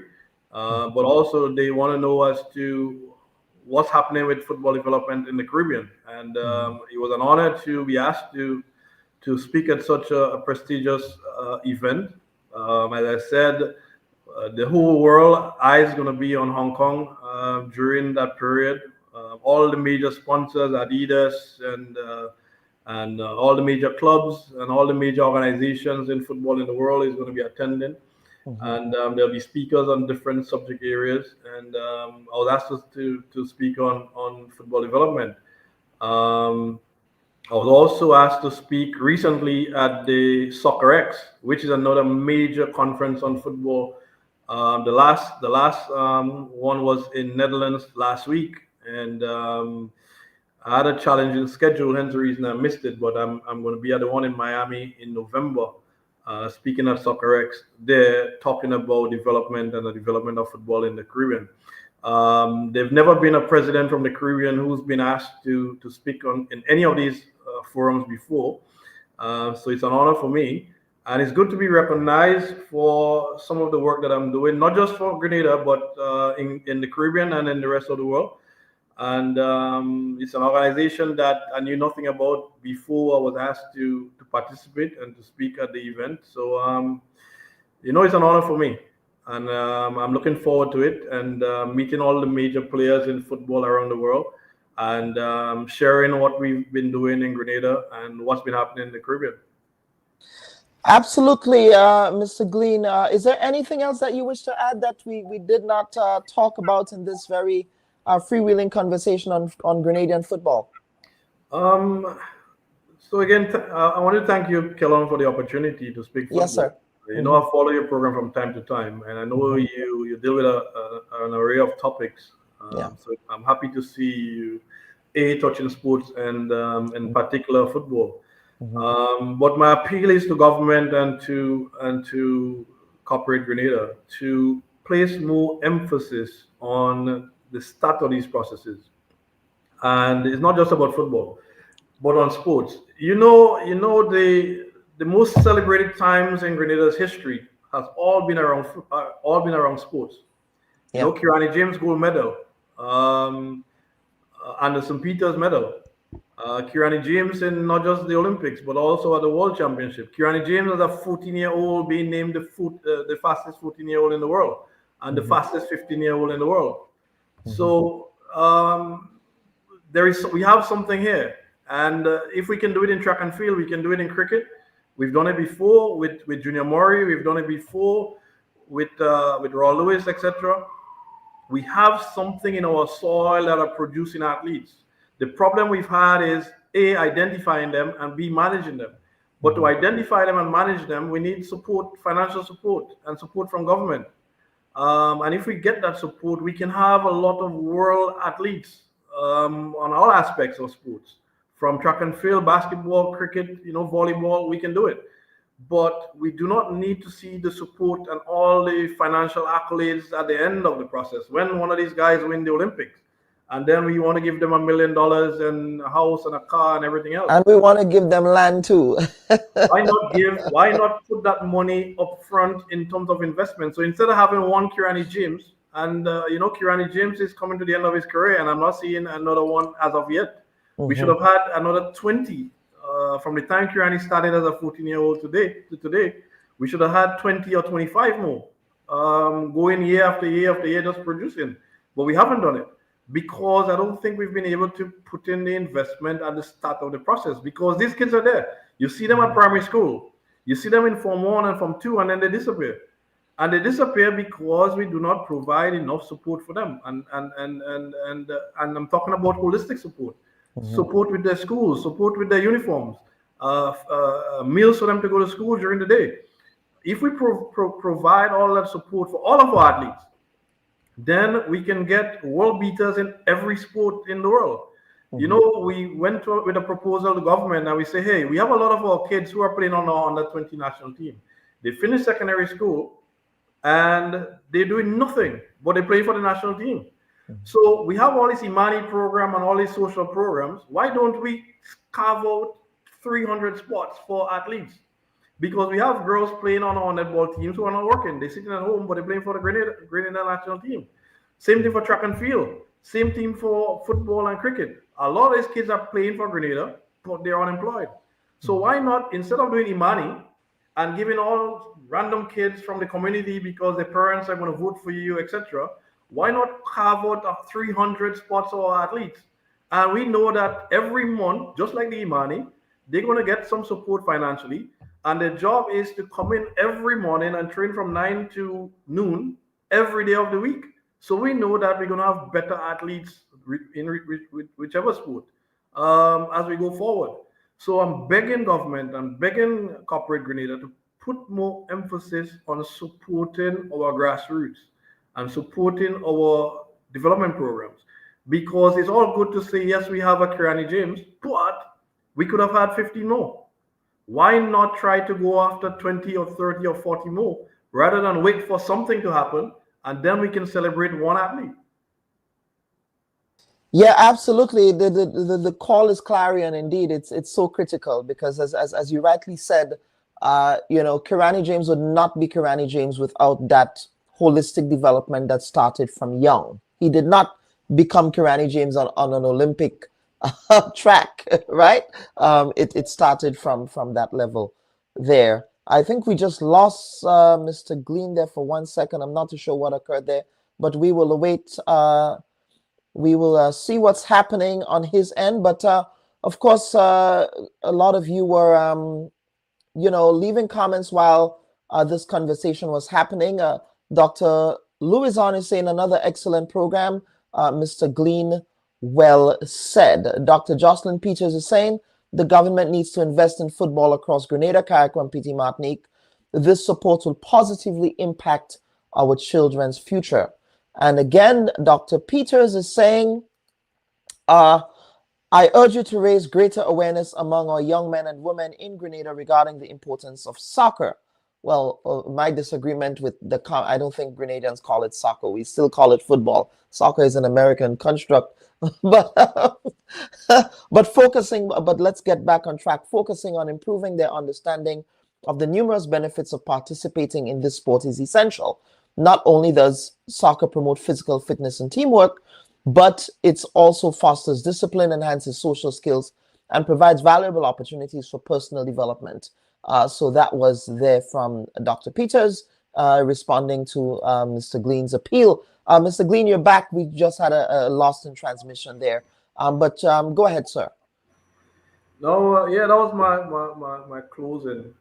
Yes. You just need the support, and I just saw the comment by the viewer, and I agree. Yes. Yes. But with providing such services and support, we need volunteers, and B, again, continued support from government and corporate Grenada, because we need to do these things. You know, in the US and other countries in the world, there are what you call student athletes. In Grenada, you're either a student or you're an athlete. We've never been able to merge the two together, and it's important that we do. You know, I see some kids from time to time at the intercall, great students, and then you find out about them and they say, oh, you know, horrible student, and he's not going to make it because he doesn't do his schoolwork. And I have to speak a lot of times to principals, etc., and say, hey, you know, if we just provide minimal support, he doesn't have to be the 10 CXC student, he doesn't have to be the 15 CXC student, but if we can work with him to get 3 or 4, we can get him into a junior college in the US, and thereafter he can go on to a 4-year school and do whatever he has to do. So, you know, from the start of the conversation, Kelon, when you spoke about kids who are seen as dunce and kids who are seen as, you know, not good students, these kids have it in them. It's just that it's probably not coming out at the time, but at some point it's going to come out. So we just have to continue to provide the support, and we know we're going to have, as I said, if you can get one Kirani James in Grenada, there's another 50, 60, 80, 100 other athletes in cricket and basketball sitting there and just waiting on the opportunity to be a world star. So, Mr. Glean, thank you so much, sir, for appearing on the Bub Report. Of course, our commitment here is that, you know, on the Bub, as I said, you know, the Bub Report is not only about politics and all of that, but we do have a passion for sports as well. St. David's FC here. You know, so I thank you so much, sir, for appearing on the program this week. Thank you very much. Yes, absolutely. Viewers and listeners, of course, that was Mr. Marlon Glean. We just had a very extensive conversation on football in Grenada, looking at the issues, challenges, opportunities, of course, that are animating the development and continued growth of football in Grenada with the current president of the Grenada Football Association, Mr. Marlon Glean. So we want to thank him for appearing on the program this week. And of course, previously to Mr. Glean's conversation, we had a conversation with the Guinness World Record holder for the longest Steelpan marathon in history. That's Trinidad and Tobago's Joshua Regrello. So we thank him as well for appearing on the program this week.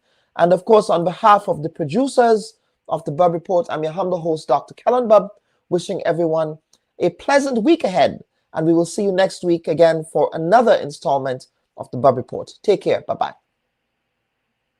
Should your loved ones pass on, they deserve to be treated with dignity. And at S.A. Johnson Funeral Home, we can provide you with that service. We can take you every step of the way during your sorrowful moments. When that need arises, call S.A. Johnson Funeral Home at 347-777-9797. That's 347-777-9797. S.A. Johnson Funeral Home is a Caribbean family-owned funeral home here in Brooklyn, providing funeral services, but in a dignified way. From cremation to burial to the repatriation of your loved ones, you don't have to go through the hassle, as we provide exceptional service that allows you to mourn and heal peacefully. For more information, visit our website, www.sajohnsonfuneral.org. Send us an email at sajfuneral@aol.com or call 347-777-9797. S.A. Johnson Funeral Home, because you deserve to be treated with dignity.